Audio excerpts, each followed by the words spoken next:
नमस्ते सदावत्सले मातृभूमि। हम लोग चर्चा करने जा रहे हैं आज अभी ऑनरेबल दिल्ली हाई कोर्ट ने एक ऑर्डर किया है। हम सबको पता होगा कि 23 पिटीशंस दिल्ली हाई कोर्ट में गई थी। कुछ उनमें से कुछ पिटीशनें सुप्रीम कोर्ट गई थी। सुप्रीम कोर्ट ने वो पिटीशनें दिल्ली हाई कोर्ट ये कहते हुए वापस की थी कि चूंकि एक कोर्ट में ऑलरेडी सुनवाई चल रही है, इसलिए वहीं पर सुनवाई चलनी चाहिए, और सारी पिटीशनों को ये कहा था remanded to the high court, आप लोग हाई कोर्ट जाइए।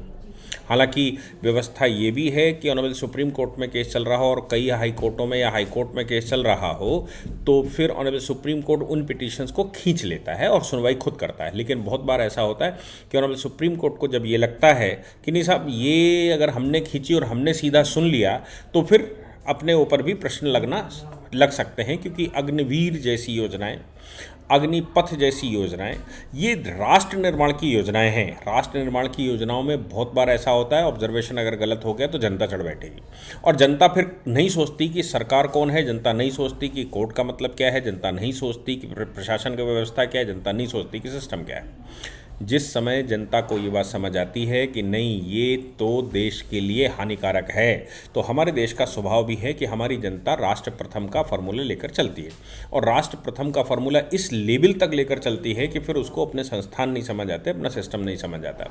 हालांकि ये जिम्मेवारी हम सबकी बनती है कि संस्थानों और सिस्टम को इस्टेब्लिश रहने दें, उसमें सुधार करें, उनको नष्ट ना करें। जैसे मैं बहुत बार कहता आया हूँ कि कोर्ट को सीधा कहने से पहले उसमें जो प्रोसीडिंग चली हो उसको देखना चाहिए, उस प्रोसीडिंग के दौरान जो आर्गूमेंट गए हों उनको देखना चाहिए, और विरोधी वकील यानी कि जो मुकदमा हारे हुए हैं उनकी कमियों को देखना चाहिए कि आखिर वो कहाँ कम रह गए।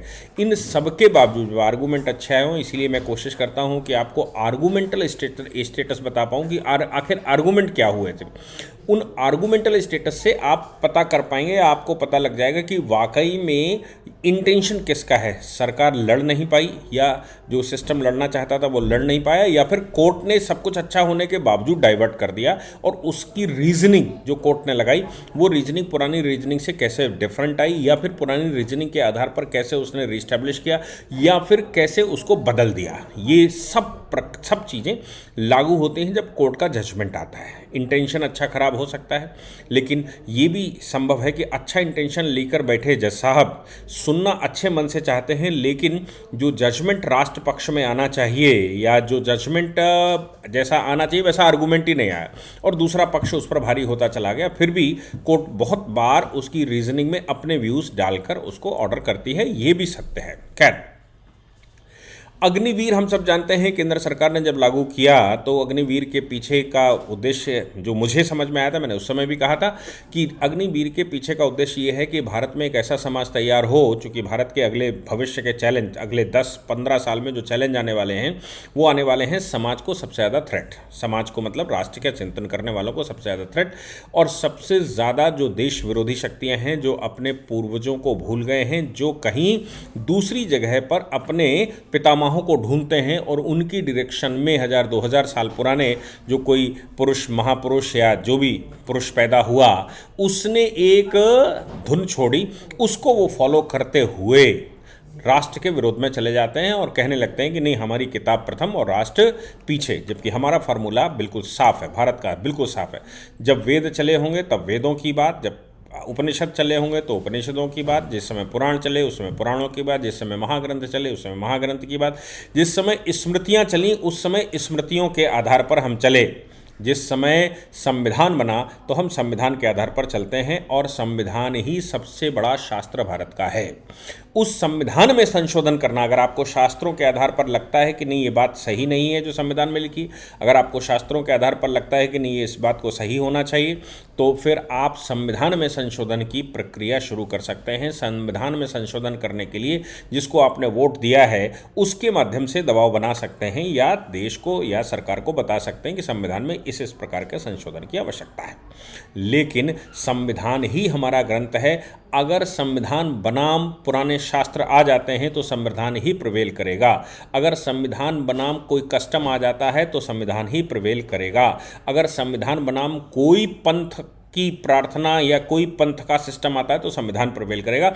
ये हिंदू समाज का एक बेसिक प्रिंसिपल है। डॉक्टर अंबेडकर पाकिस्तान की जो उन्होंने पाकिस्तान के विषय में थॉट्स ऑफ पाकिस्तान लिखा है, उसमें उन्होंने साफ कहा कि हिंदुओं में भी ऐसा नहीं है कि कुरीतियाँ नहीं हैं, हिंदुओं में भी कुरीतियाँ हैं और मुसलमानों में भी कुरीतियाँ हैं। हिंदुओं की खास बात यह है कि जब उसको कुरीति पता लगती है तो वो रिफॉर्म करने के लिए सहजता से राजी हो जाते हैं, लेकिन मुसलमानों की खास बात यह है कि अगर उनको रिफॉर्म की बात कहना शुरू किया जाता है तो इस्लाम खतरे में कह के वो उससे लड़ना शुरू कर देते हैं और वो उसका विरोध करना शुरू कर देते हैं। ये दोनों में बेसिक फ़र्क है। वो कहते हैं कि नहीं, 1500 साल पहले जो कहा गया वही सत्य है। ईसाई कहना शुरू कर देते हैं कि नहीं साहब, जो वो कह गए वही सत्य है।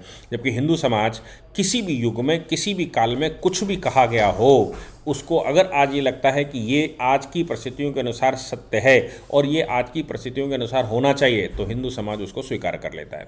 यही हमारी मूल धारणा है। लेकिन उन विधर्मियों ने, जिनको अग्निपथ अच्छी नहीं लग रही थी, अग्निपथ तो अच्छी लगना ना लगना और दूर की बात है, उनके मन में सीधी सी बात, भारत विरोध कैसे किया जाए। वो किसानों के नाम से आंदोलन किया जाए, वो CAA के नाम से आंदोलन किया जाए, वो अग्निपथ में आगजनी कर दी जाए, अग्निपथ स्कीम के तहत कहीं कुछ ऊधम मचा दिया जाए, कुछ गलत कर दिया जाए, तो भारत सरकार के कौन से ऐसे कदम उनको ऐसा लगे कि इसके विरुद्ध हम जा सकते हैं, तो वो सब कुछ तैयार हो जाते हैं।